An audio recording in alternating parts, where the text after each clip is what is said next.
बिस्मिल्लाहिर्रहमानिर्रहीम। कल एक नमाज से मोहब्बत करने वाली बेटी ने मुझे वॉइस मैसेज किया कि नमाज में जो वसवसे या ख़यालात आते हैं उनसे कैसे बचा जा सकता है, यानी खुशू नमाज में कैसा हो।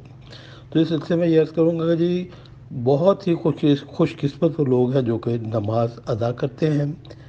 और जहाँ तक ख़यालात का वसवसों का ख़्याल है, ये बड़े बड़े वलीउल्लाह और बड़े बड़े अल्लाह के मुक़र्रब बंदे जो हैं उनके ज़हन में भी मुख्तलिफ़ किस्म के वसवसे शैतान डालता है, लेकिन हमें इसकी परवाह नहीं करनी चाहिए। नमाज जारी रखनी चाहिए, नमाज़ पढ़ते रहना चाहिए।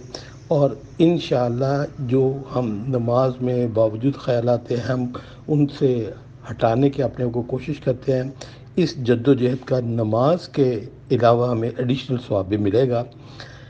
और शैतान का काम ही बहकाना है, मगर हमें बिल्कुल हिम्मत नहीं हारनी चाहिए। ठीक है, अल्लाह ताला ने फरमाया कि कद अफलहल मोमिनून, बेशक मोमिन फलाह पा गए। कौन? अल्लज़ीना हुम फ़ी सलातिहिम ख़ाशिऊन, वो लोग जो कि नमाज में खशियत रखते हैं, तवज्जो रखते हैं। तो इसका यही है कि हम पूरी तरह कोशिश साथ साथ करते रहें, क्योंकि शैतान का काम ही राह हक से, नमाज से, अच्छे कामों से हटाना है।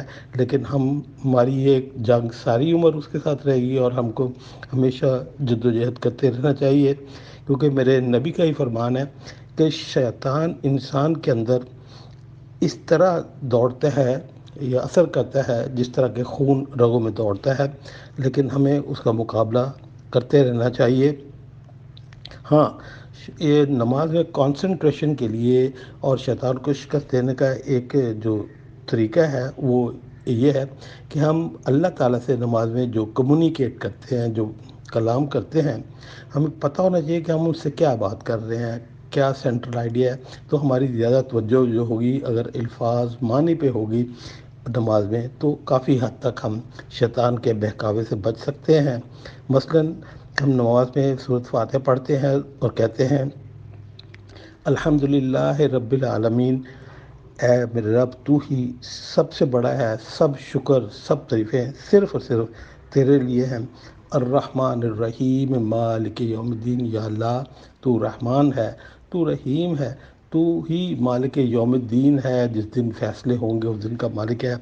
मेरे रब हमारे गुनाह को मत देखना, तू रहमान है, रहीम है, अपने रहमान और रहीम के लादे से हम पे रहम फरमाना और हमारे गुनाहों को माफ़ कर देना, बेशक हम बहुत गुनाहगार हैं।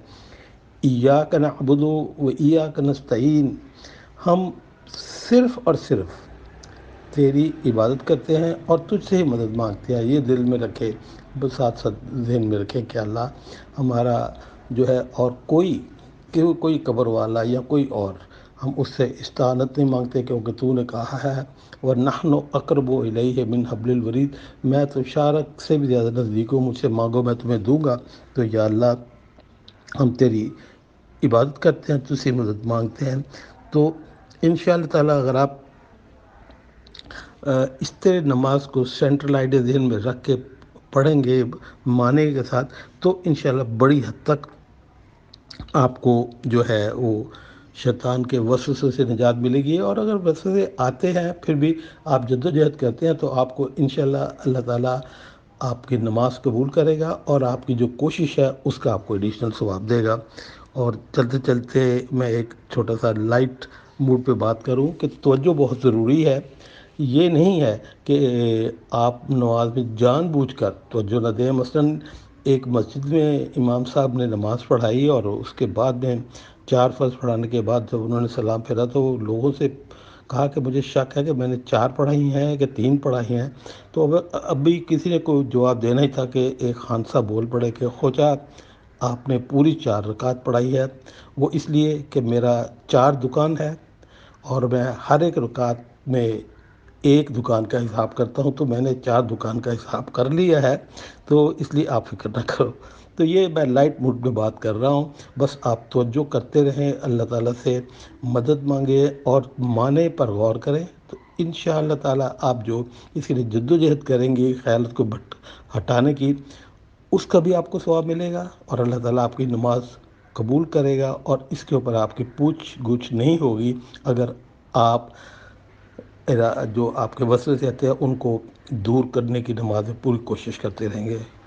وآخر دعوانا ان الحمد للہ رب العالمین۔